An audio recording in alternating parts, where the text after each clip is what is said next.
Hey guys, welcome to Racing Rant's first masterclass for 2024.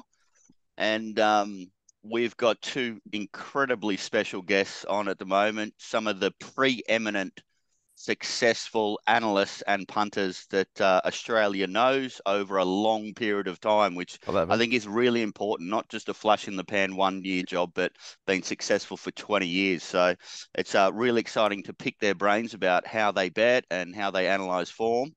And I'm really excited about it. We're going to be covering the topics we're going to be covering is reviewing a meeting, previewing a meeting, mounting, how you use mounting yard mail on winter sticky tracks, how you bet to maximize taking top odds, and then we're going to go to questions from the Racing Rant members. So saying all that, I'll introduce our two special guests. I've got Glenn Pollitt, one of the most famous and successful men in the racing game in Australia. How you going, God. Glenn? Fuck off. Anyway, Glenn. Yeah, I've been in the game a long time, Gord, but let's just relax with the successful battling with a Bentley, a wife who's 20 years younger than you and beautiful and intelligent, live on the beach at Coogee. I think most people would consider that a success, Glenn. There's the girlfriend in the background, not happy about that. I just got told I'm an old welter horse. That's so funny. We need an animal. Yeah. So, Glenn, those that with don't his balls know you, missing. Those that don't know you, Glenn. Well, people do know me, Gord, in racing. So if they're watching this show for the first time, well, where the hell have you fucking been? If you've been anywhere around a Sydney racetrack since 1981, I've been there. So it hasn't been 20 years. It's been going on 43. So, yeah, it's a long time. It's been a real journey. Big highs, big lows, from millions of dollars in wealth to standing at the cliffs in Coogee trying to push myself off. So it's a journey. Fucking hate every minute, love every minute. And love the game, Glenn. Just love the game so much, and yet hate the game the way it's turned out, the overtaxation of it, the piss poor, I was down at Double Bay this morning and bought 2 large lattes for $9. And on Saturday, I bought 2 large lattes for $14 at Rose Hill. That's a great effort, $7 for a coffee at the track. There's so many things about the game I fucking hate, but the love is always there. It really is like a marriage. It's like that wife that you just don't open your fucking mouth. I hate you, but you love them. So it's a weird thing. And I like the fact that he stopped in at Double Bay, Nathan, to have a couple of coffees this morning as well. Yeah. Anyway, Nathan, I know that you have at the moment you have less of a profile than Glenn does. So, yeah. No, he's got, hang on. No, he doesn't have less of a profile. He has a bigger profile. I'm just saying, as far as ranters are concerned, they might know a lot about He's known to be a good character. I've been a friend of the show for a while. Yeah. And for those out there, Nathan was one of the first ever, the youngest rails bookmakers at a very young age. He's been in the game for a long time and incredibly successful. But Nathan, tell us a little bit about yourself, how you got involved, and what your passion is, and do you drive a Bentley like Glenn does? I don't drive a Bentley, Gord. I drive the worst car on the road. Sorry, Nath, go on, man. No, I guess to paraphrase Troy McClure, you might remember me from front pages of the papers and Channel 9 News. Yes. Yeah. That's the only reason I like you, Nathan. Hey, Glenn, did he make a current affair? Did Snowy make a current affair? No, but Peter Overton gave him a gobful. And, of course, I think of Peter Overton as, 666. So I think it's a big tick for Nathan. Big tick to your bow. Yeah, but Nathan, how did you get involved in racing, mate? And what have you been doing for the last 20 years? Previously to that, I was sort of regarded as someone of decent repute and who'd made a decent living at the game, doing things the right way until, we were plastered over the papers as criminals. But, yeah, I was a bookie at 24, probably till about 30 when equine influenza came along, and then made the switch to punting, sort of then punted away for the rest of my time pretty much. Bits of other pieces here and there, helping out jockeys, trainers, owners, buying tried horses. Done a bit of everything in the game. Bought a few shares in horses, and Mr. Van Gessel wasn't too impressed. Syndicated them, yes. Don't you think, Nathan, that it's really vital for trainers and jockeys to have a professional analyst to help them out with their placement and strategies? Oh, for sure. Like, it's quite backwards racing in terms of data analytics and just embracing form. And, you know, we're 20 years behind most other sports. And, doing a bit of work with Kieran Maher at the moment, and they're very forward thinking and that sort of thing. So that's, it's good. They enjoy hearing a perspective of a form student. And I think, it's got a lot to offer. I think, you know, I've shown in the past that I can help people get the best out of themselves. And that's quite fulfilling, you know, helping Brenton out the way I did. It was a lot of fun, and you know, it was. Nathan, let's start with that great story about that Group 1 victory down in Melbourne, mate. It is a great story, Nate. Come on, Nate, give us the story. Tell us what was. Give us the name of the horse and what you suggested. I was the Squeedy Spirit, and I think it won a Kembla 2000 Class 1 and Maiden or something. A few weeks out from the Oaks, and it just the way it did it was in the manner of a horse that would just run all day. It didn't have any change-up speed, but it'd just stay and stay and stay. And I remember talking to Lee Curtis, who I was friendly with at the time, saying, "Is this horse going to the Oaks?" And Brenton asked me a few days later, Lee's asked if I should go down to the Oaks. I said, it's a live chance in the race. It's a real stayer. You know, if you make it a staying test, it'll be in the finish. And then, you know, in the lead up to the race, discussing with the owners and the trainers and whatever. And, you know, the plan was to get to the front, keep improving, and make sure the last 600s run in 38, because they won't be able to stay as well as she could. And, you know, you come up with plans and harebrained schemes all the times, and just, you know, they don't often come off, but this one did, and in a really big stage, and it was a great moment for everyone. It was a great moment. I think it was at least 100 to 1, Nathan. So, like, it was a big plan. It was a big throw at the stumps, and like, it was 9 in front of the 200. It was exciting to watch. I remember I had 4,000 to 200 a place at 20, so I was at Hawkesbury, and I remember I kept looking at it going, "How's this going to miss a place?" And it was just trucking and trucking and trucking. I didn't have anything to win, but I was excited to see it run so well. And I think it was a great plan. It sort of really helped Brenton along from being just this kid from Melbourne to a Group 1 winning jockey. And, you know, I think looking back he always had the talent to be the superstar jockeys. And he's seeing him achieve that in Hong Kong without me there to help him. And he just needed that kick on to get him going. Like, he was always had the ability. It just was a matter of getting it out of him. And if Lisquetti Spirit had dropped out and come last, Brenton would have been suspended like the riders of Pride of Jenny, hey? Yeah, young Regan. Okay, guys. Racing can be fickle, can't it, like that? Yeah. Anyway, let's find and go over how you pros actually do your week-to-week work, and how you find winners and how you find bets. So, Nathan, I'll just start off with reviewing a meeting. How do you handle that? So the first thing you're noting down when reviewing a meeting, or the first thing I'll do is just, you know, if I haven't been involved in the day, is watch every race start to finish, just in order, get an idea of the flow of the meeting, and then bias, etc. And then I'll look into, you know, the SPs of where horses have finished inside, outside, all that sort of thing. Yeah.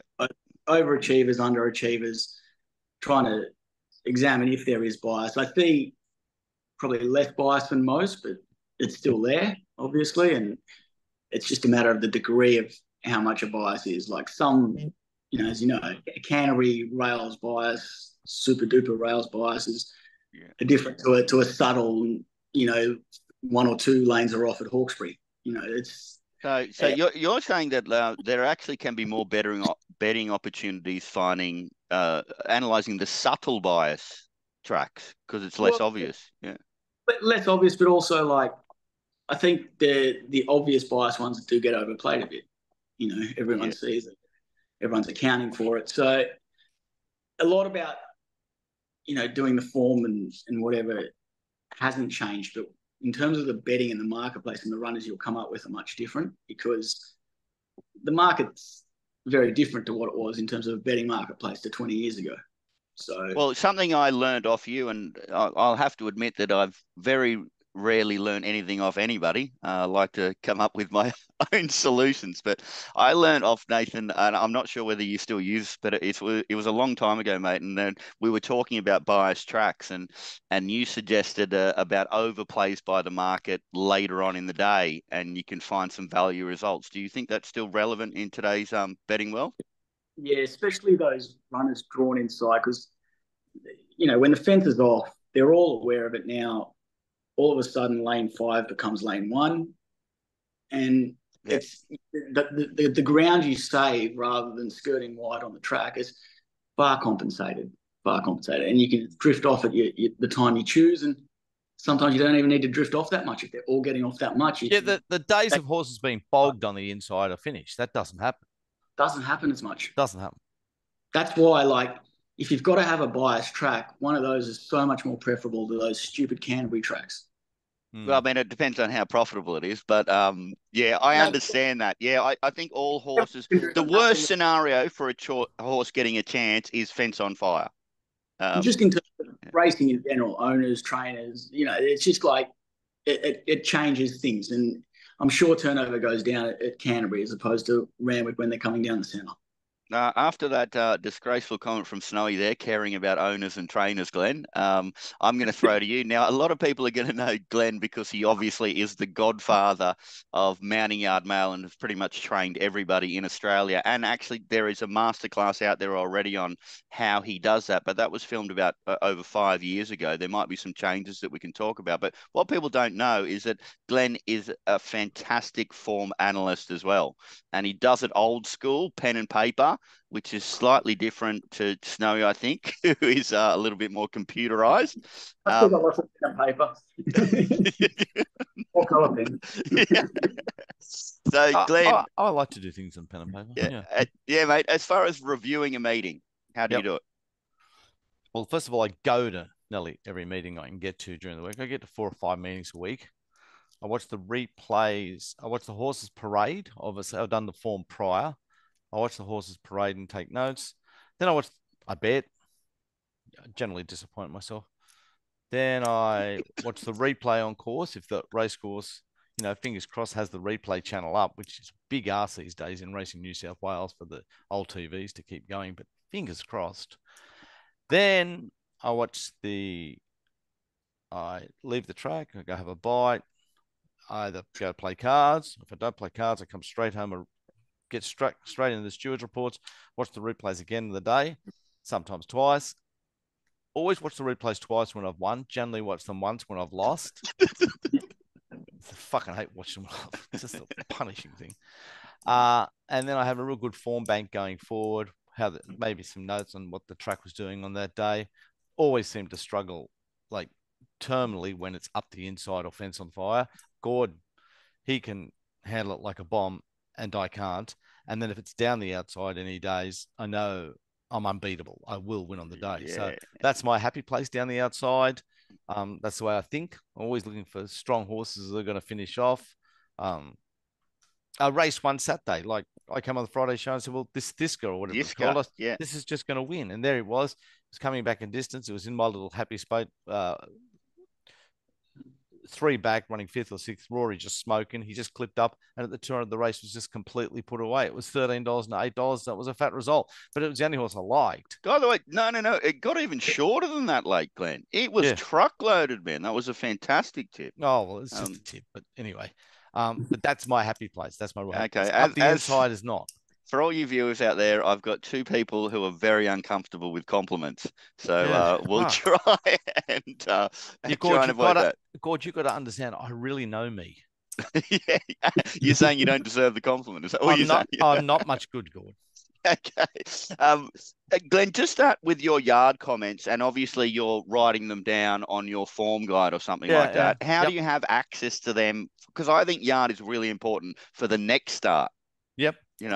How do you have quick access to it, or do you just remember it all? I do remember a lot, good. I really do.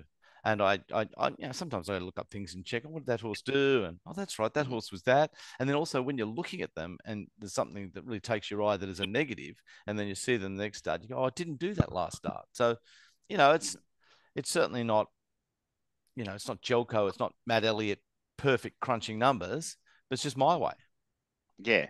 But I think what people have got to realize is that way can actually give you a greater ROI. The big syndicates, they're big turnover, smaller margins, I think, than somebody who's more selective. Sorry, Nath, you're about to.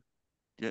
No, I was just on Glenn's point there. I think there's so many different ways to win in this game. That's like poker. Well, I've been around 20 years, and I don't think I've seen two winning punters do it the same way. I agree with that. And that's the beautiful thing about the game. And it's the best thing about it. So, and the other thing is that I think you've just got to find a style that suits you. Because if you're not comfortable gambling, you'll never be a success at it. You have to be really comfortable betting and like fearless to the point of recklessness. Otherwise, you can't do it. And to do that, you got to be confident in the way you're doing things. Nate, the way I think about it is every time you have a bet, you're disagreeing with market intelligence. Well, that's the thing. Like, that's the whole thing about it. Everyone being such a slave to SP. Like, SP is an irrelevant metric. When you've had a good bet, whether you've beaten SP or not. Yeah. Like, it's a crutch for non-form students, really. Like, it's, if you're having 1,000 bets a week across all the markets and your computer model, and you want a basis to know roughly if you're having good bets, then it's an idea. But if you're a form student having a few bets a day or a few bets a week, if you back something evens, it starts $1.80, lands one out, one back, has every chance and runs third, beating a length and a half, versus the horse you've taken $10, starts 20, fits 3 wide, no cover, and pisses in by 3 lengths. Which one's the good bet? Which one's the bad bet? Yeah. No, exactly. Yeah. But I've always been a little bit anti-SPs. I think if you average them out in big data samples, that's good.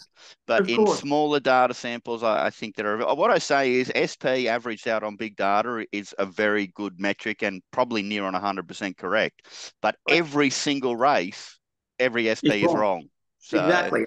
Otherwise, like, for instance, the race you got right on Saturday with Franz Joseph, like, say you take $3 and it starts 3.30, or you take the bottom odds SP, you've still beaten the market because you're repricing at evens at worst. Yeah. It's actually interesting as far as reviewing. Do you actually reprice after the race? No. I don't reprice. It's not something I do. I'm just all about building a profile of the horse. So I'm just writing comments about what the horse did in the run, what conditions suited it, that sort of thing. Yeah. It's more that way. I think there's a lot to repricing the horse after the race I think it's a great theory, but honestly, who has the time now? Like, fair dinkum. Yeah, it's true, because we're betting every day. You know what I mean? You're focusing on. I mean, I don't even do reviews, because I pretty much reckon that I've watched every race 3 times when I'm there on the day. Yep. Well, my life is a lot about time management. So where I'm trying to trim down ways to do things, I'm trying to find ways to do it. And like the review, I'm like you, Gordo. Like, I'll be doing a review of the whole meeting at the time in terms of bias, times assessment, all that sort of thing, identifying the strong and the weak races. But the individual runs, I'm sort of waiting till they go to their next start before I put my eyeball on each individual run. Well, beauty. Well, let's get stuck in this, and I'll start with you, Glenn. Now, obviously, final fields come out on a Wednesday. We'll just talk about like a Saturday race. So obviously, there's lots of angles out there for country, but what's your process for previewing a meeting starting on Wednesday when the prices first come out up to Saturday? Okay, so I'm one of the few pros that doesn't bet early, to my detriment, but I don't have the work done, because you got to understand, on Wednesday, I'm still at the races on Wednesday. And I usually go to a Thursday meeting. When do I start looking at Sydney? Thursday nights when I start looking, and I work from about 9 till I fall asleep about 11:30, and then I get up early around 6-ish, because we do the preview show 10 o'clock Friday. So I've got to have it all sort of done, have some comments, not look like an idiot. And that's my process. When I've done that, I've done all the form. So I've ticked all the boxes I'm looking for, pen jobs, everything that I do. and then I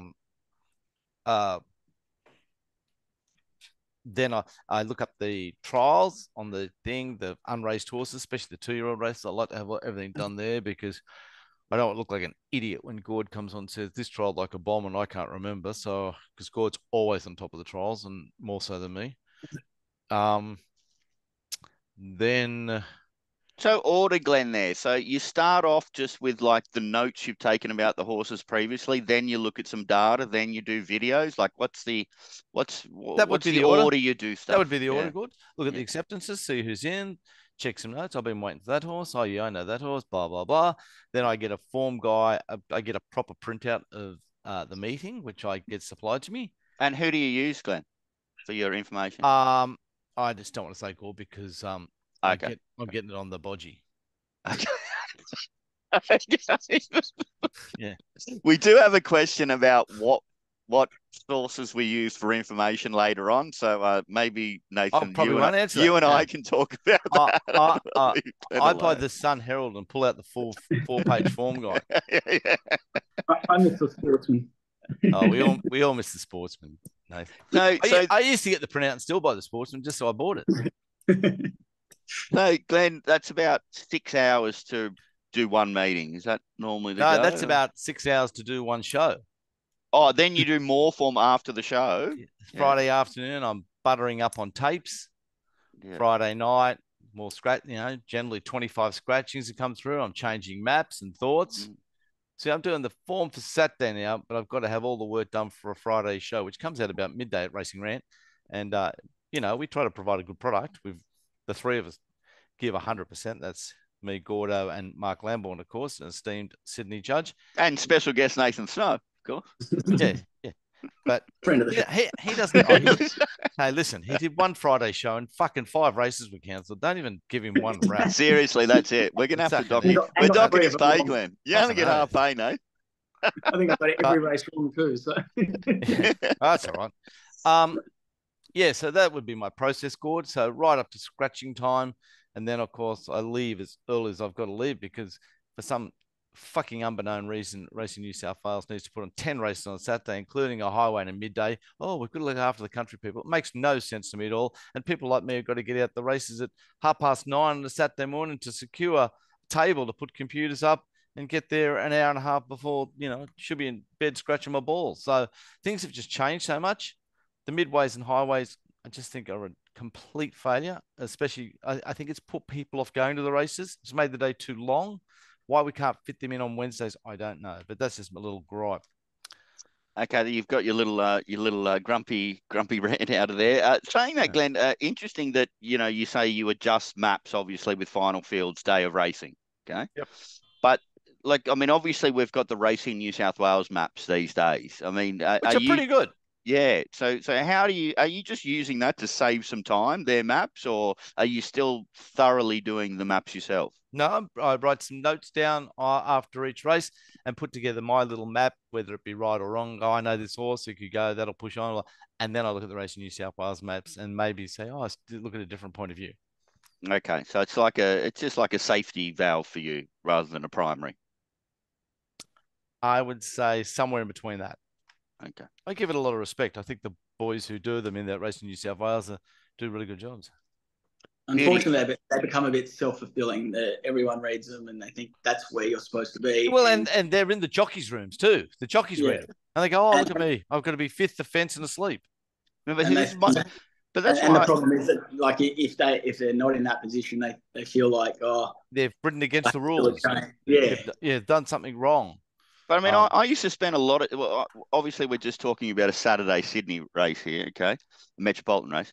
I do very little on maps for those meetings anymore because I just think that it's so self-fulfilling, as Nathan said, that it's just I can spend time on other stuff. Doing videos. I get that point. Whether we started off this conversation, we all do things differently. Yeah. All you do is pick them, back them, and collect. We get how you work, Gord. But others, we have to do other fucking tricky shots to survive. You go, that'll win. I'm backing it.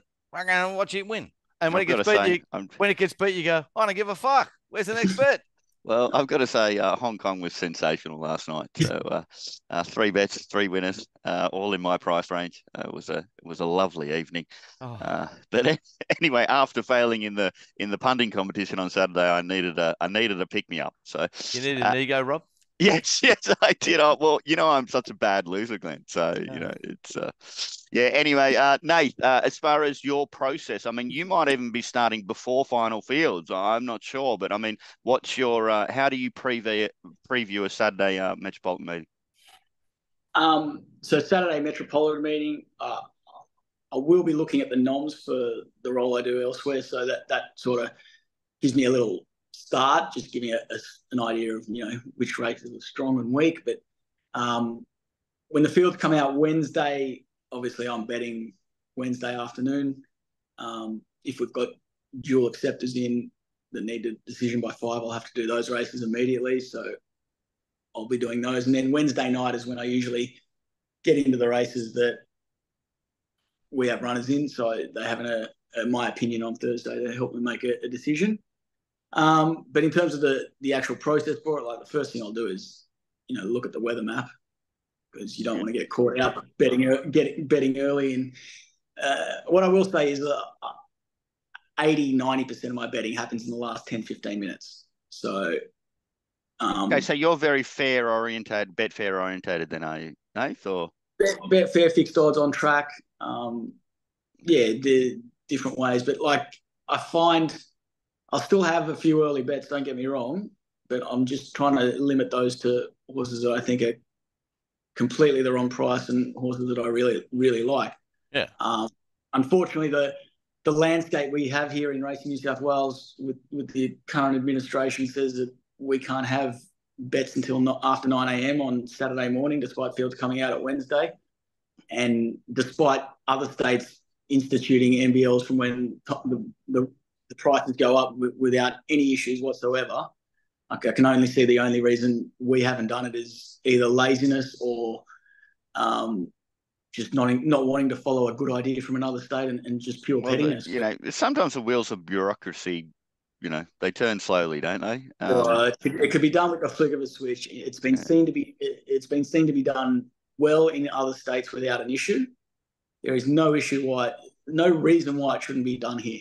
It's an absolute disgrace because it's just a 2-tiered marketplace. Like I've got 5 bookies, I think, that God bless them, bet me from the time the prices go up. But if I want to have a proper bet, your only avenue is to walk down to the tab, find a pub tab where there are victims betting, because then the tab's up their limits, because that's what they do. They prey on victims, and you bet there. It's an unfortunate way it is. It is unfortunate, but you can still have a bet these days. I mean, I think there's a lot of whinging going on, and look, I think things could be a lot better. But some people are talking like the sky's falling in. I don't think it's that bad. They could make it so much better with one flick of a pen. Yeah, they could make the marketplace. They could generate much more turnover, much more interest early. It's the markets, they go up at on that Wednesday afternoon. The snipers knock them into shape to win 2,000 or 3,000. They overfirm. Then. So then you got to wait until the last 10 minutes of betting. You can't even back them at 9 in the morning, Nate, because they've overfirmed. But then the market sits there from that Wednesday night when they've been knocked into shape till Saturday. It's just nothing happens. Like it's all irrelevant. So, like I said, I'm trying to have most of my betting late. I'll have a few bets early if I think they're wrong prices and they're going to be off and I need to do something. But yeah, the first thing I'm doing is looking at the weather, then looking at the rail position to see if there's any possible bias. Obviously, some tracks are easier to predict than others. Like Randwick is very hard to predict, I find. But your Wyo and Gosfords, you've got more of an idea. Yeah. And then I'm starting off with the map. Always start with the map. See, nearly everybody I know starts with the map. It's the modern trend these days. Well, I think there's not much between these horses on a Saturday in these races. So it often comes down to who's going to get the best run, who's going to get things to suit them, as to where the good bets lie. So when I'm doing parades well, there's heaps. No one's in control of that till the 10-minute mark. Yeah. But even that they can't get right. They're supposed to come in at the 15-minute mark by law, and there was an old rule that the jockeys go on, they do 5 laps of the track. Now they get in by the 10-minute mark. Everyone runs around with their head cut off. They throw the jockeys on, they do a half lap, and they go on the track. All the rules that have been followed over decades and decades and decades have gone out the window, and we have this, shish kebab of a place called a racetrack, which has just become increasingly. I know a bookie 30 years ago that got fined $300 for eating a meat pie on the stand. Now you could pull your dick on the stand and no one would say anything to you. That's how much the game's changed. Not you, Glenn, because you've never done it. But no, anyway, there's no wanker on me. Gordon. But anyway, so go over. You continue this process about how you preview a meeting, and also, can you please end with a positive comment, because I've had enough whinging from you and Glenn so far in this show. Things are tough. Good. The bottom line, which Nathan didn't touch on, the bottom line is, if we want health in our gambling industry, we need an exchange that is not put under the tyranny of Racing New South Wales, who charge at the same price as a corporate bookmaker taking a bet. And it's not a bet. It's not a bet. We need a really healthy Betfair. Poor old Betfair's out here from England, making good money in England, come to the land of Oz, and they do their balls every year because we can't pay the tournament. You join up with Betfair, it's 10% of your winnings. How can that entice you to make any money? It can't. And if you can't entice people to make money, they're not going to get involved in the game. Our major bloke, Peter Volandis, whatever his name is, if he's not in charge of football, when he was asked for comment about racing about 12 months, he goes, people have just got to expect, you do a couple of $100, it's like a nice meal. Like, what a fucking shit comment that was for our industry. We need people to think they can win and have a chance, so they come back. And they have good opportunities to win. And if you're taking 10% off them straight away, it's no good. It's just all no good. You need a really healthy. And if you have a healthy exchange, which builds and builds and builds, they think somehow in their mysterious minds in their Racing New South Wales, people have turned over 10,000 on Betfair today. That's 10,000 they would have bet at the tab. That's not true. It's not true. They wouldn't have bet $10 at the tab. You need a very healthy exchange. You need Betfair to be able to make money. You need to lower the rates. They're not bets. It's an exchange. They're not bets. And by the way, Betfair, the invoice is in the mail for the marketing fee. They don't owe me. They don't owe me anything, Betfair. I just love Betfair. Like, if my kid said, "Dad, you can never see me again or never touch Betfair," it's a fucking big decision. It really is. But they don't understand that we need a healthy exchange. We need a big exchange. We need to be able to go on. I'm the only person in the world doing a show now, playing on another computer, Betfair in play on Goulburn and Moe, and just betting here while I'm doing a show. That's how sick I am. Yeah, and it's fantastic. Nate, by the way, as far as your early betting, I think there's great opportunities out there for people that are watching this, if they get their form done early, to really take advantage of the big mistakes in the market, which tend to be when the markets first go up. Now, I know you mentioned there that you can't do that because of your schedule, but you do a little bit of it. Have you priced the horse so that you know what percentage overlay it is? No, like I'm not pricing them at that point. I'm like, I suppose I am in my head, I guess. Like, I think we all do, mate. We put them in. I think we all after a fair amount of time. So, well, that's a 4-to-1 shot. That's a 5-to-1 shot. That sort of thing. And then when you look up and see it's $15, you go, well, this is the time. It's just what me and Nathan, because we work together at the track, we just go, it's just a bet.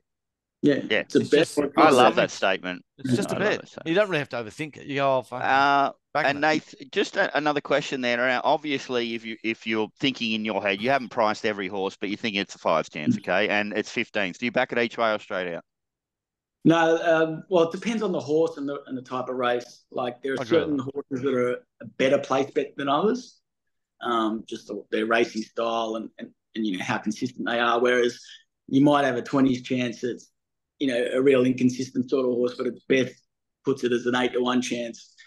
And you're just more having something to win on that sort of horse. So that's a great point. Great point. It does vary. It depends a lot on the map as well. It certainly depends on the map, because you can work out if the horse finishes off, and it gets into a different place scenario. That's exactly how I think. There are sometimes back markers that are legitimate 50-1 chances to win, but instead of being the $10 or $11 chance to place that they're more like $5 or $6. Or similarly, something that'll be up on the speed might be, or sitting third the fence in a slow race might be a really good place bet, Yeah. Okie dokie. So just good. Let me get back to. I got to get out of my head. Okay. Oh God, is this another win, Glenn? Please. No, but getting back to when our boss said that if treat it like a restaurant, like it'd go in the races, and yes, you might win. When you go to a restaurant and you have shit food, you don't go back. If you go to the races, you've had an average time and done your money, you're not going to come back. And this is a problem. I love the analogy. It's a good analogy. Yeah, it's got to get out there. So we need a healthy exchange, but we also need a healthy on-course. Why on-course bookies are taxed the same as big corporate bookies, it just does not make any sense. It doesn't. We should be paying bookies to come to the track. They're part of the entertainment. We pay They're the bands. They're a massive part of the show. Yeah. But unfortunately, because they have this convoluted thought in that Racing New South Wales, we'll wear them down at the track. They'll all be gone. We'll overtax them on Betfair, so no one will be betting and Betfair will visually leaders. Everyone's just going to bet at the corporates. That's not going to work. It's not going to work. The fundamental problem is they're in an industry that is funded by wagering, but have a disdain for wagering and don't want to admit that they're funded by wagering. Yeah. So and also, Nathan, don't understand wagering. And of course, don't understand wagering. You have a look at Racing New South Wales that have 15 stewards, 28 investigators, a marketing department of 20. How many there are actually there to grow wagering and wagering none of them, and the person responsible for the person responsible for growing wagering is an expert in growing grass. No, I know, but don't worry, really... Gord. I've taken him under my wing. I've been training you. Yeah, I'm going to train this boy right up, so I'm going to do a good job in the division. But they're not even allowed to have a bet, Nate. So they have no interest in our game at all. That's the thing is that, and they don't want to admit to the general public that we're funded by wagering. Like they do everything to palm off the marketing of this sport to the corporates, so that they can get people to gamble. Racing New South Wales are all about come out and get pissed. There's nothing from Racing New South Wales to promote wagering, to promote education in wagering, to promote the future of the sport. There's nothing like that. We had a COVID sugar hit for 3 years there, where if we had any administration with any foresight or any understanding of the future would know this is a once-in-a-lifetime opportunity. Let's bank this money. Let's do some stuff for the future. No, let's piss it away on prize money and vanity races. Well, I mean, to be honest, the great example there is Norway, who created the national fund because of all the money they were making through oil, and what a fantastic they didn't just like blow it, did they? They put it into a fund so that the country's going to be very successful for a long period of time. It's just it would have been nice if we did something similar here. So with the mining boom, exactly. Instead of giving tax breaks, anyway. We've done the exact same thing with the racing industry. It's the exact same thing where we're living for the now with no thought to the future. We've had how many meetings abandoned over the weekend? I think we've had 27 that have been postponed for the year that'll never be run. We could have spent some of that money making world-class racetracks. Like you look at Hong Kong, they get 60 mils in a typhoon and they race on a good five. Like why couldn't we build tracks like that here and do something for the infrastructure, training centres, race for 100,000 on a Saturday instead of 160? No one would care. The only top 1% that are affected, like all that would happen with the breeding prices would come down. Boo-hoo. Like, would we have different fields for $100,000 on a Saturday to 160? No. Would we have the only change? You're right. So the only change is how much the horse is sold for. That's all. That's the only thing that changes. It's the only thing. It's all done to propagate this Ponzi scheme, and at the expense of the future of the industry. That's what it is. Anyway, we've got to get it. Anyway, we've got to get through some form to help people out there so that they can start turning over some money and win, guys. Not they're gonna just donate to a restaurant. We want all you guys to win and turn over money. You know? Yeah, we want people to turn over money. And that's why we're going to you now, Glenn, because I think Mounting Yard Mail, as far as winter tracks are concerned, give me the difference between the summer good tracks to the winter and also what you're looking for on winter tracks. I'm looking for smaller horses on winter tracks. Smaller horses. So, some horses can vary in weight by about 50 kg. I'm looking for certain breeds which I follow, and the reason I follow them is they breed that way. I'm looking for Jason Collett on Inside Barriers because he's the bravest jockey you've ever known. Such a pleasure to back. Just such a pleasure to back. I suppose it's horse size is the answer there, Gordon. There's obviously a lot of variables, but that's the most important one for you. Yeah, well, you think about a real big horse charging down a slush fund where there's give in the ground compared to a smaller horse. It makes sense.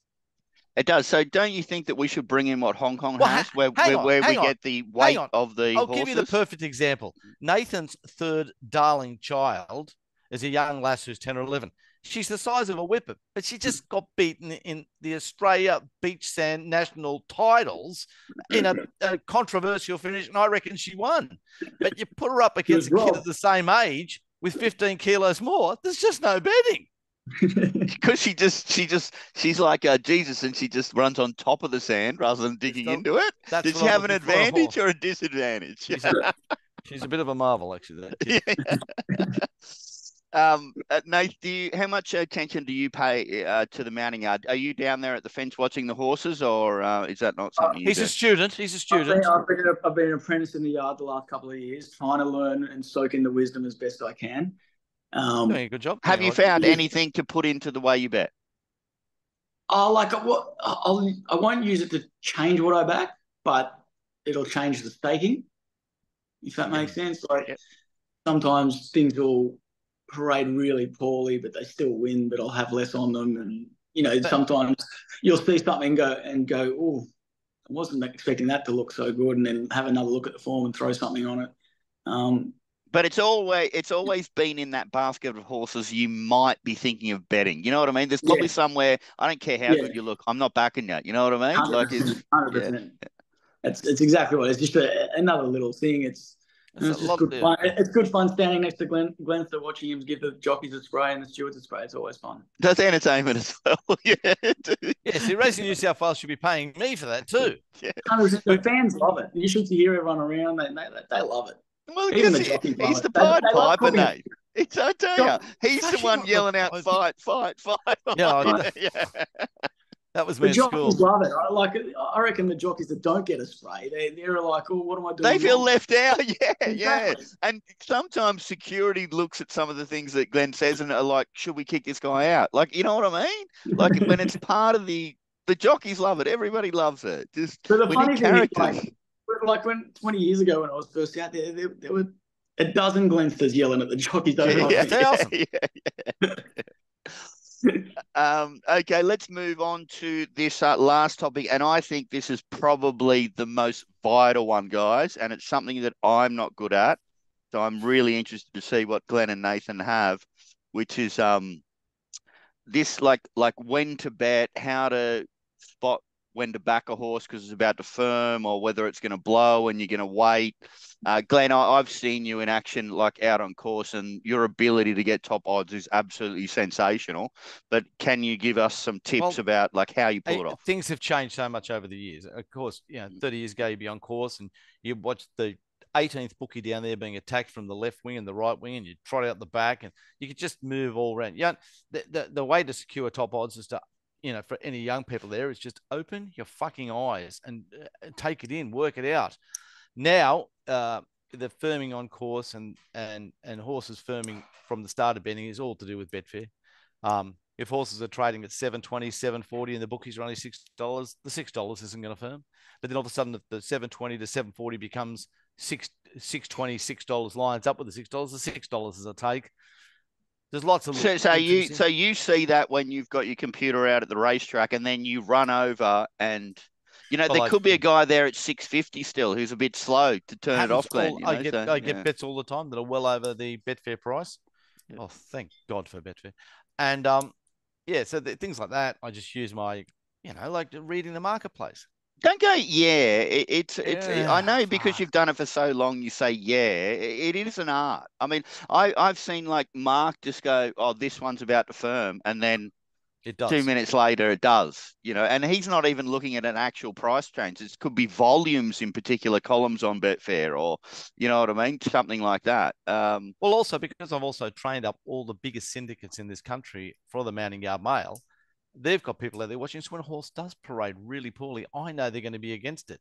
So it's trading at 310. I'll race back and try and get a couple of thousand out of it at 310, knowing it's heading to 370, and then get myself into a better position. And how much did you get paid for training Jelko and Dr. Nick's crew, Glenn? Unfortunately, I got let down there. Oh, okay, sweet. But there's a Bentley in the garage. Nathan, we can talk about it in a couple of ways with you, because obviously Glenn doesn't do any early betting. Sometimes I do. If we, like, for example, a few Fridays ago, Legio 10, we were saying this will be 7-2 tomorrow. It was $10 fixed. I raced down to one of the things and took $9 or something and thought, no, this is an easy bet to have. It didn't do any good, but it was a beautiful bet. So you could have got rid of it on the fair, Glenn, and you could have crunched out of it. You can do a million different things in this game. There's a million different ways to win. It's like poker. There's a million different ways to play poker. And that's what the beauty of our sport is. And that's most important, inviting thing about our sport is there's a million different ways to handle yourself. And you can be a complete fucking dickhead and take a stupid girl out there in a pretty dress and stand around or lay champagne and think you've had a great day too. I'm not saying you can't do that. You can, but there's a million different ways to come to the races. But the most important thing to do is to come to wager or to learn to wager. Yeah. Just one more question there, Glenn. This is something I never do, but let's say you really don't like a horse. Like race 2 Saturday. No. But you think it's going to jump shorter than its current odds. I get terribly conflicted with that theory. Yeah. Do you do the trade or not? Or do you think about doing the trade? I generally seem to handle myself very poorly in that instance. I'll let my ego take over and think I'm better than the market. I'll lay $3.10, watch it jump at 260, and then piss in. And you'll find me in the back toilet with St. John's ambulanceman trying to revive my thoughts. But I make mistakes all the time, like you're supposed to. By the sounds of it, this could be Glenn's last ever show, by the sounds of it. What's that? It's a standard Glennsta. No, but you said, do I get conflicted when I think it can't win the market saying all the time, good? No. That wasn't the question. The question is, okay, I don't think this horse can win, but I know, I'm pretty sure it's going to jump shorter than its current odds. Very hard to think. Do you take that price and then lay it shorter? Yes. Never. Okay. It's a hard thought process, because if you're so against it, you're thinking, well, the market's got to be with me to some degree. Yeah. I never do that, Gord. Never. Like the best you can hope for in that situation is not laying it early and laying it at the jump. Yeah, that's the best you can hope for. But I don't have the skill for that. So Nate, I'd like to think I got a crystal ball, but none of us do. We assume things are going to happen. That doesn't mean they will. Yeah, we're looking for margins of error. We're looking for percentage advantages. I mean, that's the whole game. I mean, for me, like, I'll give you guys an example. Let's say, like, you know how many people ring people like us for tips. You know what I mean? And obviously, it gets annoying because there's so many people ringing and whatever. But let's say I give them 3 horses to back. You know, one of them wins at $5 and the other 2 lose. They lose on the day. Yeah, they lose on the day, and they go, "Oh, you went pretty bad today." Like, you know what I mean? It's like they can't count or something. No. Anyone that thinks like that, they don't get tips from me. No. They're the customers at New South Wales. They come out and do their 200 and don't want. They're the sports bet clients. They're the Ladbrokes clients. They're a friend of mine rang me overnight that he had a bet on a 3rd tier Belgium soccer game, 3rd comp, and backed the draw. Now there's an investigation into the game. So all bets have been like, they're not paid out. They're not paying out. Yeah, they're doing an investigation. There's a whole department at the police force dedicated to gambling crimes. They sit there and do nothing because, as we all know, there's not many actual crimes in gambling. He asked me for some advice. I said, when they ask about the investigation, say, look, I backed a draw. It was one fucking all pay. Because, but I mean, none of those coppers know anything anyway. None of them all know anything. Yeah. And Well, they're oh, God, sitting don't around get me started. waiting to be told what to do. Go investigate the snow for 3 They had years. about That's the like, third bloke in Yeah. charge on New South But Wales they wouldn't Police even last know how week. to work out what the data was. They'd look at your betting records. Good. They wouldn't know what they are, Nate. They don't have a goddamn clue, mate. Last week, let me get this out, Nathan. Nathan, I've got to get it out. I'm going to explode. Last week, there was videotape of a bloke filling up a petrol tank, a petrol box, and then they had videotape of him carrying the red thing, and then he sprayed it all over the front of the shop, put it there, lit him at, boom, and ran away. They went to the third in charge at New South Wales Police for a comment. They said, we're looking into it. It looks suspicious. Like, that's the fucking problem with the world, Gord. That wasn't a current affair, was it, Glenn? One of my favorite shows. But I'm just saying, that's the problem with the world is everybody is like not here. My thing is just like, I think being a criminal would be really easy. Except for cameras. Yeah, the cameras. But I mean, we could do that. You can wear these masks now that actually like change everything up and blah blah. Like, and you can wear the masks to protect yourself from the pandemic we had to have. Don't get me wrong. I can get a bot to pretend that I'm at home in the office betting, and I could be out murdering somebody. And they can tell when it's a bot these days. They know everything. Make sure you come and join us at Racing Rant. This is what we talk about. I don't think the cops can, Nate. I think the bookmakers can, but the cops can't. Do you know what's wrong with New South Wales Police? Do you know what's wrong? So you join there with a pretty good idea of helping the community and having some idea, and then all of a sudden you get there and everyone above you is a fucking idiot. And the only reason they've been promoted is because they stayed. So it's layer upon layer of idiot above you. That's why everyone leaves, because they go, well, I'm actually not a fucking idiot. I'm a pretty smart guy, but I've got these idiots telling me what to do who are there because they've been there 15 years. And this is the problem with New South Wales Police.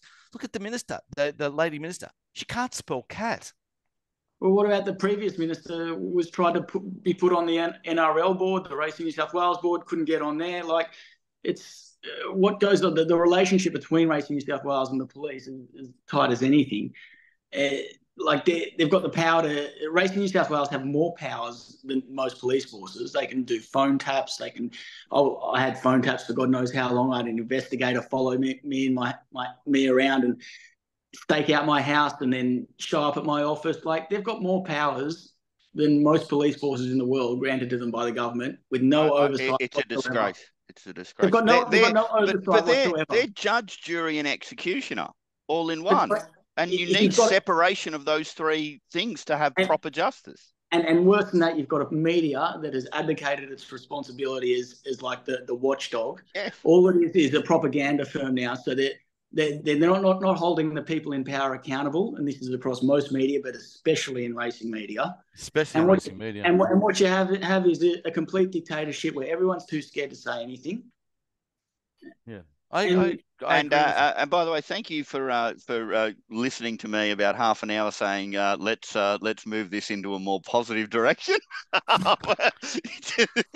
You fucking come up with the idea. No, you're not allowed to whinge for the rest of the show, okay? It's just about solid information. Nate, did I tell you about those $7 coffees on Saturday?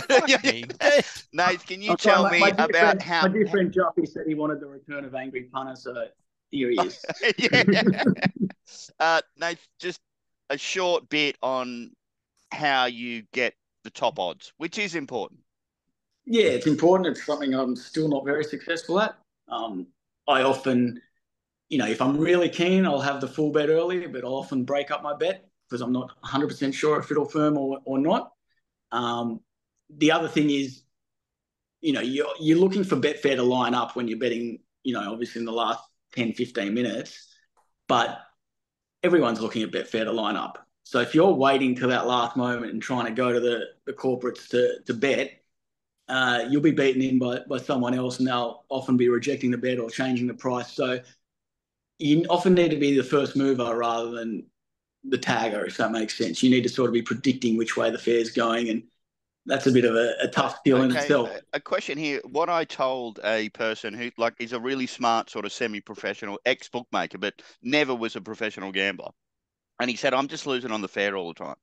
And I said, well, try and snipe the mistakes with the corporates, And then as far as using the fair, I said to him, never back the firmers on the fair. I think if you're interested in a horse, it can overblow on the fair because momentum is an interesting factor. I think the momentum on the firmers can go too far, and the momentum on the blowers can go too far. So there are definitely bots. There are bots on the fair that are just programmed to lay drifters and back firmers. That's what they do. So there is that over exaggeration there. But the advice I give to most semi-pro, even most recreations and even semi-pros is bet best tote SP in the last 5 minutes. There's no point taking the fixed odds at these current percentages the way it is. It's just pointless. You got your best tote SP will invariably be better.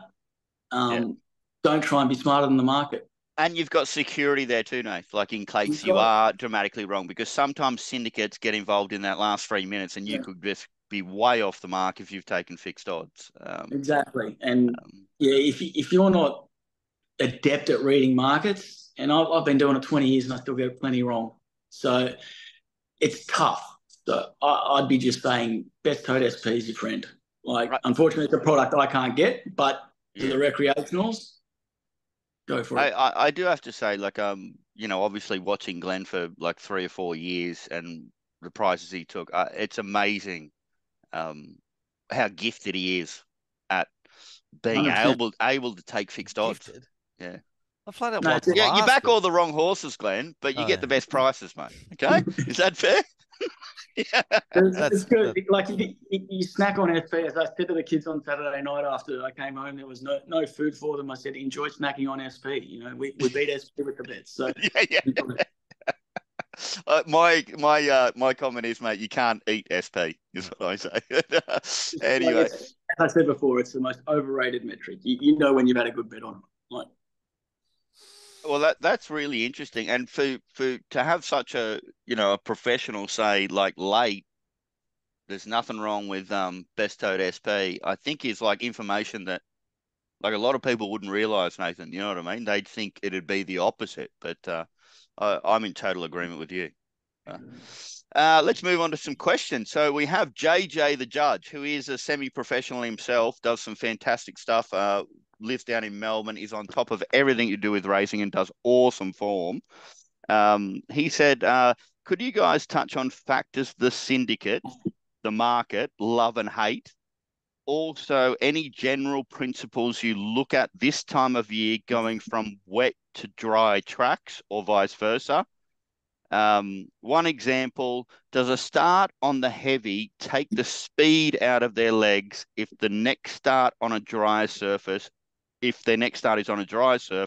and staying at the same distance? Glenn. Yeah. Sorry, I'm watching Ryan's. What'd you say? Tell me the question. Yeah, go the first one. Nice. You go. What was the first one? Start with the first one. Sorry, I was watching Moe. This is just one question from the judge, which is great. Okay, good man, the judge. Could you touch? There was a lot of parts to it, wasn't there? Yeah, I heard a lot about it. I heard all about it. I thought you guys had a memory. Anyway. I do. I heard you. So I disregard failures on the wet, as you know. I'm a big forgiver. Is that part of the question? Okay, I'll come back to you, Glenn. You do your betting. I'll go to Snowy first. Okay.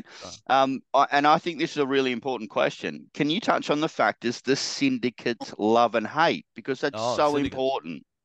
Yeah. Nathan. So obviously they love a quick backup. They love a big weight drop. Especially wet tracks. They love lightweights. They love the on paces. And importantly, like the last 3 or 4 years, it's all about the number. You can get access to it, punting form, ratings to win. That's sort of the generic number that gets spat out, because all the big models, they're all 80% similar and the last 20% different. So if one's got a big number, they've all generally got a big number. So if that big number is not fake news, if the map's right, if blah, blah, blah, then you can be confident it'll firm.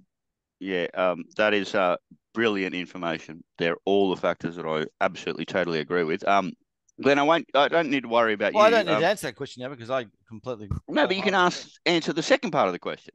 Oh, okay. Does a start on the heavy take the speed out of their legs if the next start they are on a drier surface? I feel it does if it was a positive finish.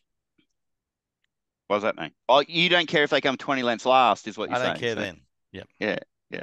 If So they're trying, then it has taken their sprint. if they're busting their butt out to run 5th or 4th or 3rd, I think it does take the speed out of the leagues going to the dry 2. You've always said that, and I've never actually studied it, to be honest. So yeah, I don't know. So. Get working. Yeah, I've got to say something I've never really put a lot of thought into, and so haven't factored it in. Yeah. Anyway, thanks, Judge. That was a great question. And who was that Glenn did JJ, the judge. Yeah.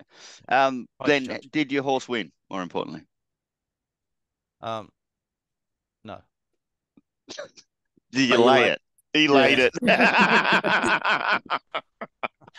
Hey, Snowy, jinx, mate, jinx. yeah.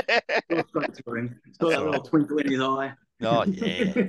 Okay, well, this is a really interesting question. It's from Willow, who's an absolute legend and like one of the best ranters going around. One of their great ranters, Willow. Good man. And by the way, supposedly he's moving into my the guest quarters at my house as well. When I said I was going to adopt some kids, and he said, "Can you adopt me?" Glenn. Yes. Has Glenn got any good snowy stories that can be told on the show? It can be told. Did you guys ever butt heads when you were betting and Snowy was bookmaking? Or no, nothing like that. No. And I don't have a lot to do with Nathan socially, but that's only because I don't have a lot to do with anybody socially. No, I haven't really got any good stories. No dramas. No history. No. There is history, guys. I mean, I've got some stories I could tell about both of you, but I mean, the question's not for me. No, Glenn, did you ever bet with Snowy when he was bookmaking? Yeah. Yeah.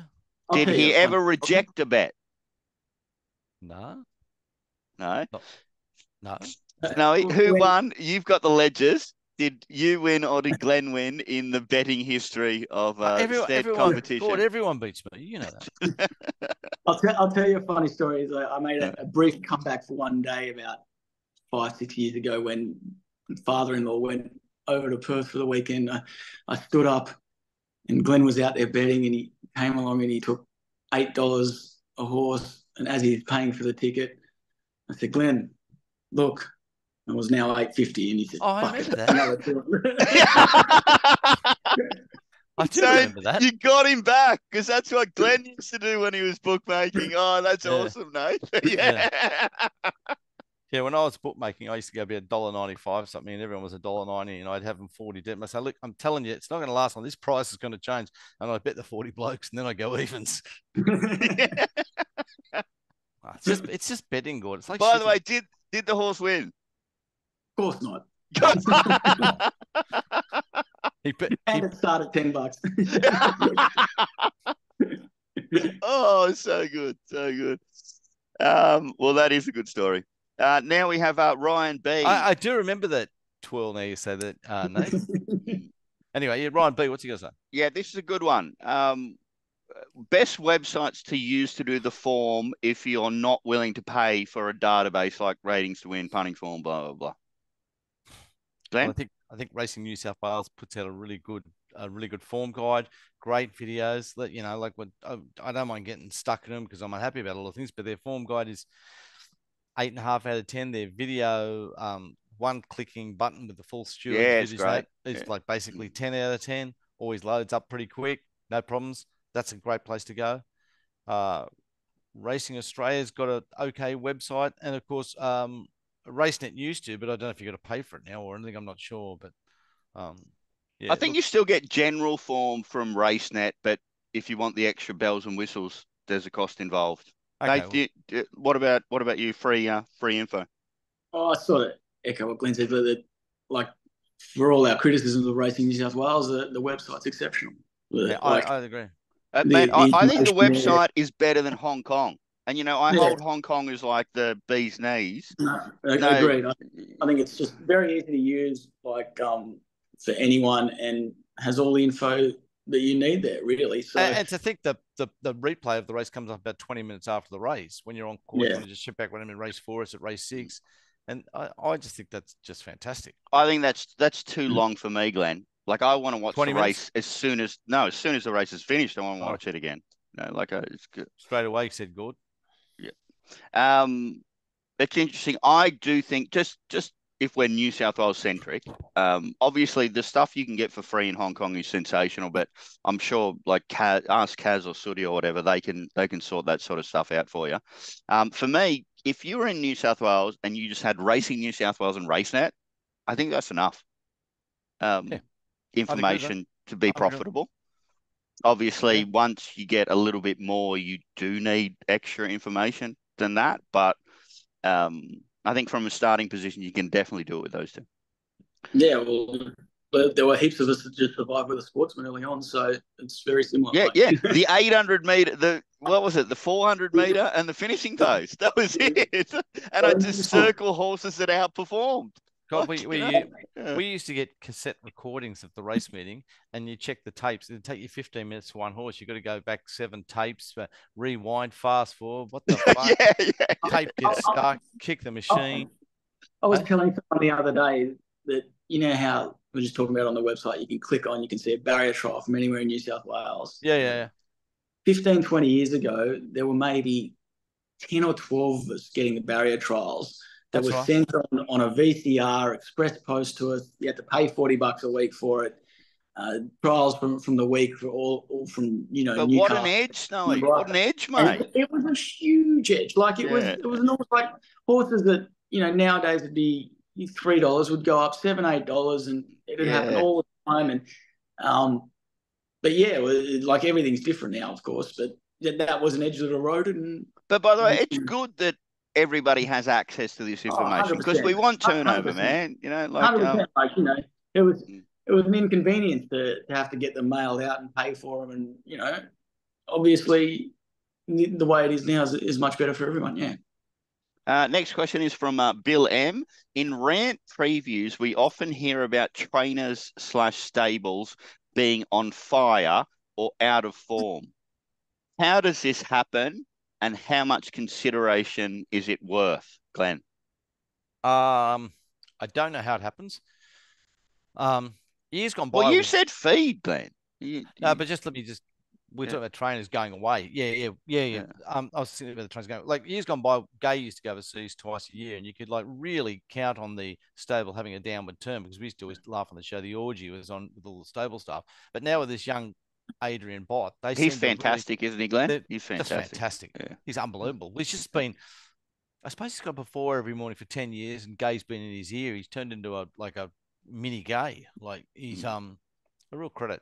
And the horses really, like she's away at the moment, but her horses are going right. They're kicking, all the usual things.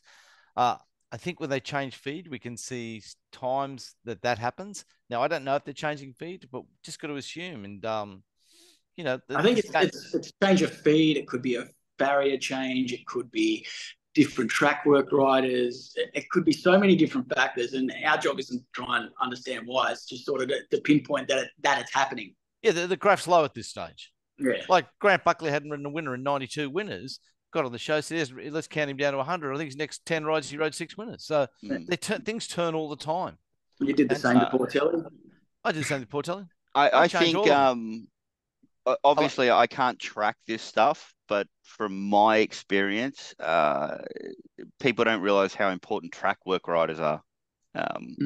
But that's only the little bit of inside information I get from particular stables. The hot phone rings. And that stuff is hello, Gordo.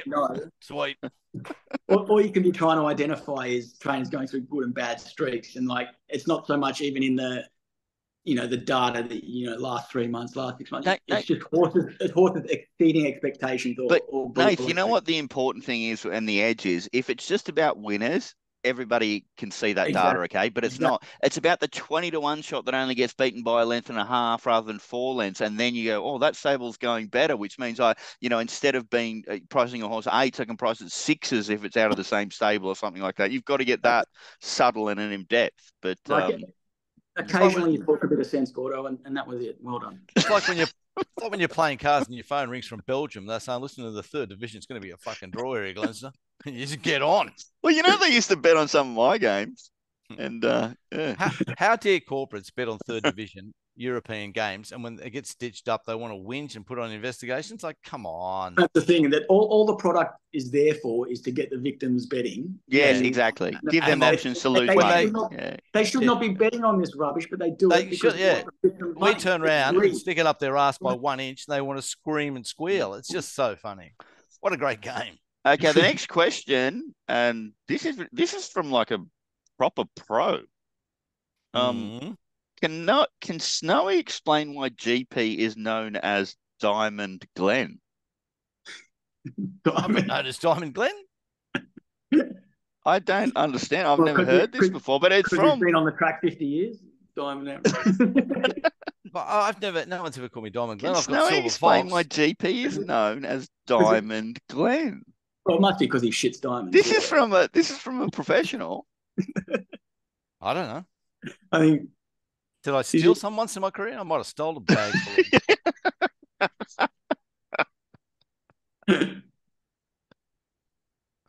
Maybe it's because like a diamond is the hardest substance on earth, and it's hard to break a diamond down or something. Impossible. I'm reaching at straws there. No, I've never heard that saying, but anyway. Okay, this one is from Out Wide Wally for Glenn. Are winter coats as prevalent as they always were at city meetings? If not anymore. Not anymore. Country, yes. Does it make it more challenging to judge the runner? How long do you get to make an appraisal when rugs are on the horses in the mounting yard in winter? With the above factors in mind, does it leave you looking more for a wetty type than just judging its behaviour? Okay, so there's a few parts of that question. This game is become about presentation, and these days the city trainers do not present their horses with woolly coats. Everything is clip perfect. Yeah, it's got to look good for the image, doesn't it, Glenn? It does have to look good because owners, your horse is going to run very well today. It's all image based. As far as bringing the coats onto the horse, they've just disappeared the last 10 years. I haven't seen one in 10 years because now we don't parade at the 15-minute mark. We parade at the 9-minute mark, and we're on the track at the 8.5-minute mark because of horse welfare. We've got to be very kind to this horse and get it on the track very quickly. See, things have really changed and for the wrong way. Do I see some hairy ones out in the bush? Yes, I do. And I tend to, when they are like that, known how many runs they've had. So I've done enough form, and there's areas that I follow that sweat up and carry on when they're not ready to race. And then with a hairy coat, I put the pen through them. But if them other areas stand up to what I'm looking for, I disregard. Yeah, that's a good point. Let's move on to a question for both of you from JJ again, the judge. All successful punters evolve over time. How have you, GP, and Snowy evolved in the last 5 years? Snowy. Yeah, I think the evolving comes in how you bet and the way you bet, because the marketplace changes. I think the way I do form and the way I review and preview meetings, 90% the same over the last 20 years and doesn't change a lot. Little bits and pieces you add here and there, but I think the evolving part comes in the wagering part, because that's ever changing. Example? Example, moving on track to off track, now doing a little bit more on track. Because the prices are better now there for win and place a lot of the time. Is just going from a period where I was doing a lot of betting early to not much betting early at all now. Just little changes like that. Betting. Glenn? I can't remember the question, Gordo. What did you say? How has your punting evolved over the last 5 years to be so successful? Poorly, because I'm not successful. Okay. There we go. That's a quick answer. Is there anything changed? Like, is like near on 100% of your turnover Betfair, or what's the go now? Maybe that's no. About 50-50. Oh, really? Yep. Okay. Wow. Well, that is like. I think the other thing is I'm having less bets than I was when the market percentage was lower. And I think that's the same for everyone. Yeah. I Betfair would be betting him if there was volume there. But the thing about Betfair, because of the model, it's had to turn everyone to a smaller player because they can't get on. You can't get set. There's no liquidity on the fair now. There can't be any liquidity if they have to charge everyone these ridiculous percentages because Racing New South Wales wants all this money from them. Going, oh, they're bets when they're not bets. Betfair now. Okay. You two, stop it. I don't want whinging anymore. We want a healthy exchange. No, this is a little something for the punters as well. Like Betfair, because of this lack of liquidity now, it's now used as a tool of manipulation as much as anything. It doesn't take much to push a horse out, so you can be on at best towed out wide if you've got the right accounts. Yep. And it doesn't take much to push a horse in and make it look really firm if you want to lay one on the Asian exchange and no one can know about it. That's the thing about it now. Like it's them allowing Betfair to die and have such little liquidity is causing an integrity allows issue. more dodgy stuff to go on. More integrity. Exactly. By the way, you don't talk much sense, Snubby, but I totally agree with you on that point. It's so funny. What about if the integrity department got hold of what you just said? They go, Betfair. How do you spell that? Remember, that's the thing. They don't have the foresight to understand. No, they can't possibly understand what killing Betfair does. All he wants to do is kill it for vindictive reasons without understanding what it actually does to the marketplace. And it causes these issues, but they don't have anyone there that can actually think ahead. My argument is that it increases turnover elsewhere by it being good. But anyway, let's get on the questions and the form analysis because enough whinging has happened on this show. Hello, Mr. Betfair. Yeah, just slide 10 into that account this afternoon. This is from Spinner. How do each of you use sectional times? Also, horses jumping grade, e.g. provincial straight to Saturday. I'll go first. Well, I don't use sectional times. I watch races and I know if they've gone slow or if they've gone fast. I don't need to know they've gone 35.2 and got home in 33.8. I know that when I watch the race. And then I nominate whether races are because of that, whether they're good or not any good. And then what was the second part of the question? Provincials to Saturday Metropolitan. Well, they're just to me, general, they're pen jobs. And you don't see a lot of provincials go to Saturdays. They might come to the midway or the highway. So that's a different beast in itself. But, Mark has taught me that more than anybody, that when you're doing form for Saturday, you look for Saturday horses. We often talk about in the show about a Saturday horse. And he picked me up a couple of weeks ago on that blue horse, which I was tipping on the Friday. I think it was called Commemorative.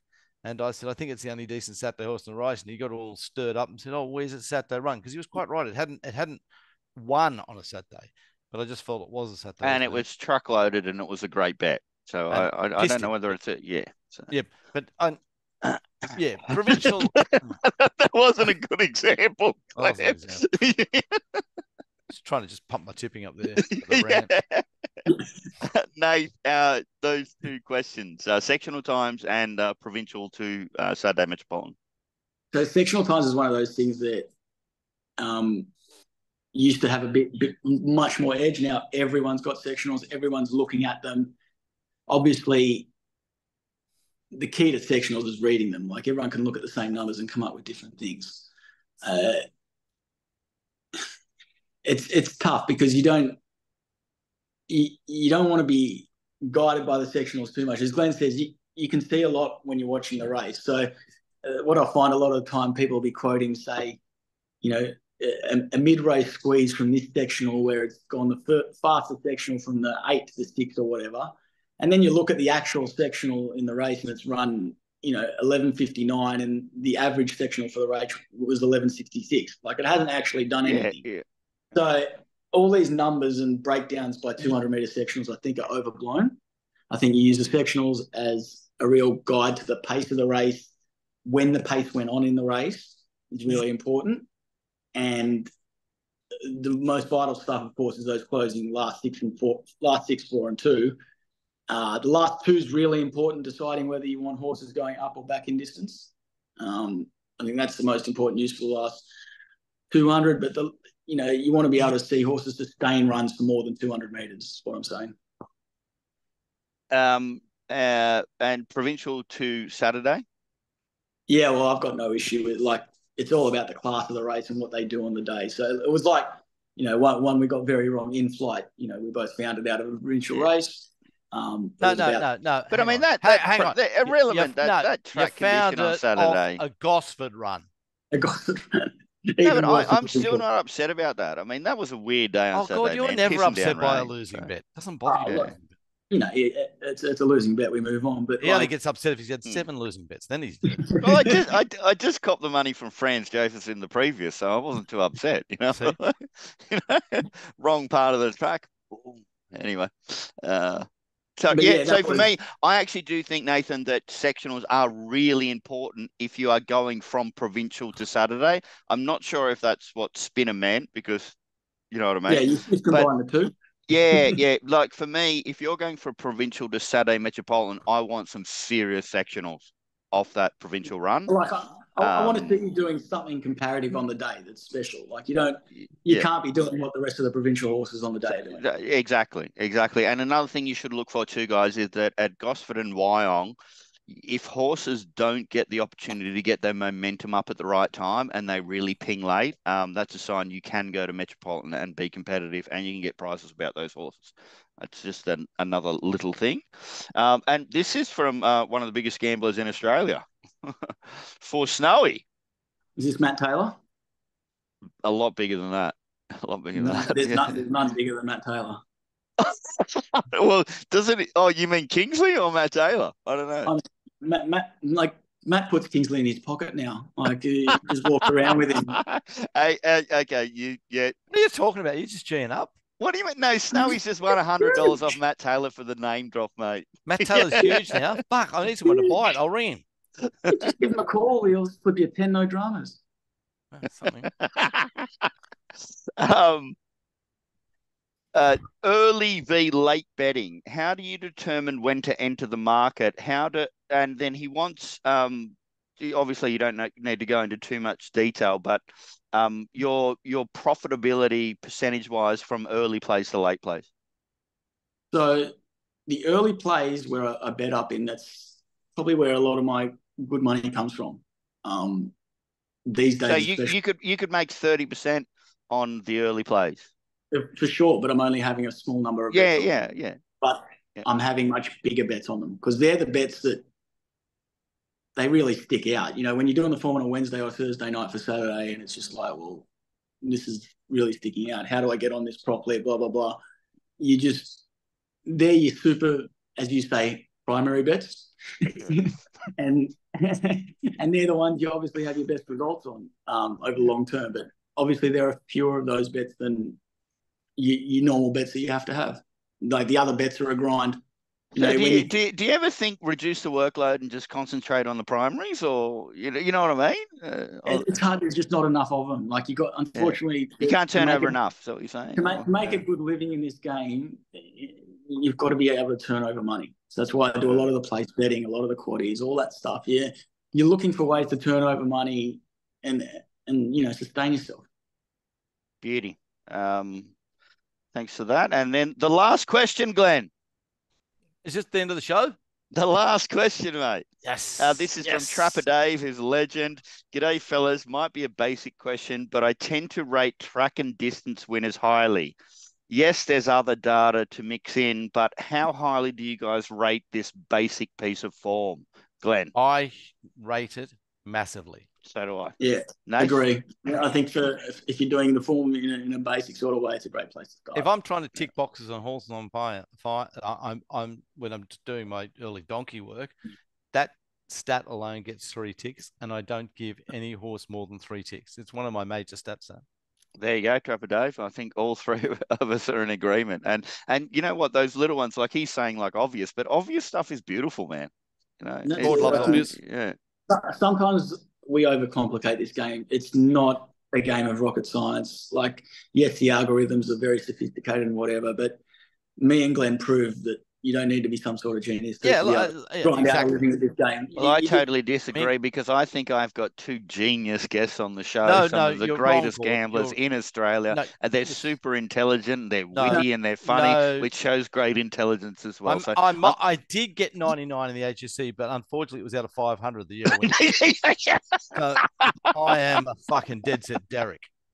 Okay, guys, just to finish up, Glenn, obviously this is this is a masterclass. It's been fantastic to have you two guys on. And Glenn, if people want to get your information or get all the abundant amount of information, look us up at Racing Rant. Rant. So, yeah, exactly. You get the first 2 weeks for free. Probably pay the next 2 weeks. You'd probably crack the shits and we'd give you your money back. We don't give a fuck. We want to see people enjoy and become a part of our industry. We want our industry to grow. Did I mention we need a really good exchange? Did I mention that, Gordo? Oh, yeah, we need that.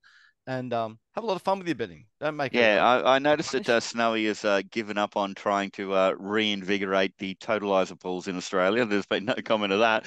But like honestly, that's the biggest ball drop in racing. Like what they've allowed to happen there is, then destroy the future of the game by that. But anyway, that's a story for another time. And Nath, what do you want off people? Do you want to promote, or do you just want to say good luck and good punting? Got nothing to sell, unfortunately. So, not like me. My soul's available as well on another page. Guys, well, that's been fantastic. I hope everybody enjoyed it, and thanks, Glenn, and thanks, Nath. Yeah, Glenn, am I square now, or have I still got more to work on? No, you've done your 2 shows. You can stay where you are. Yeah, exactly. I'm stopping recording. See you guys.